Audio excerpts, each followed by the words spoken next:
গেল 2 দিন যাবৎ গণমাধ্যমে সুদানের একটা খবর নিশ্চয়ই আপনারা দেখছেন।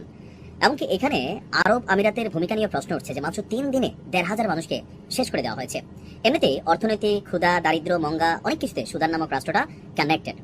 আর এই যে গত 3 দিনে যারা এই ঘটনাটি ঘটিয়েছে, যে গোষ্ঠীটা, তাদের নাম হচ্ছে আরএসএফ।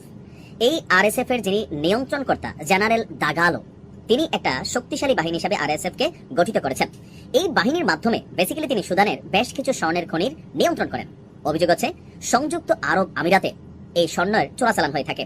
সুদানের সেনাবাহিনী আরব আমিরাতের বিরুদ্ধে আরএসএফ কে সমর্থন দেওয়া এবং ড্রোন হামলা চালানোর অভিযোগ করেছে, যদিও আরব আমিরাত তা অস্বীকার করছে। এখন আসুন, হঠাৎ করে কেন সুদানে এই ঘটনা, ভেতরে কি ঘটছে, যদি আমরা একটু তথ্য উপাত্ত সহ দেখি। সুদানের রাজধানী দারফুরের পশ্চিমাঞ্চলের একটা শহরের নাম হচ্ছে আল ফাশার, যেখানে এই ভয়াবহ নির্মম ঘটনাটি ঘটছে এবং এটা কন্টিনিউ আছে। আর এই ঘটনার পেছনে যারা এই মূল খলনায়ক, তারা হচ্ছে দেশটির আধা সামরিক বাহিনী, র্যাপিড সাপোর্ট ফোর্স, বা সংক্ষেপে যাদেরকে আমরা কিছুক্ষণ আগে আরএসএফ বললাম। এই এল ফাশার শহরটিকে দখল করতে গিয়ে মাত্র 3 দিনে 1,500 মানুষকে এরা শেষ করে দিয়েছে। এক প্রতিবেদনে এই তথ্য জানিয়েছে কাতার ভিত্তিক গণমাধ্যম আল জাজিরা। জানা গেছে যে আরএসএফ এর সেনারা সম্প্রতি এল ফাশার শহরটিকে সুদানের যে সেনাবাহিনী আছে তাদের কাছ থেকে দখল করে নিয়েছে।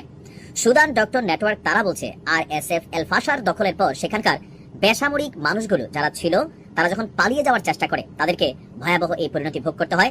দেশটির গৃহযুদ্ধ পর্যবেক্ষণকারী সংস্থা একে একটি গণহত্যা হিসেবে উল্লেখ করেছে। সংস্থাটি বলছে, বিশ্ব আজ যা দেখলো সেটা কিন্তু 1.5 বছর বেশি সময় আগে এল ফাশারে ঘটে যাওয়া সেই ঘটনাটির ধারাবাহিকতা। সেই সময় বোমাবর্ষণ করে অনাহারে বিচার বহির্ভূত হত্যাকাণ্ডের মাধ্যমে 14,000 মানুষকে কিন্তু শেষ করে দিয়েছিল আরএসএফ। 2023 সাল থেকে আরএসএফ এবং সেনাবাহিনীর যে সুদানের যে সেনাবাহিনী, তাদের মধ্যে গৃহযুদ্ধ চলছে। আর এতে হাজার হাজার মানুষ প্রাণ হারিয়েছেন, বাস্তুচ্যুত হয়েছে প্রায় 1,20,00,000 মানুষ।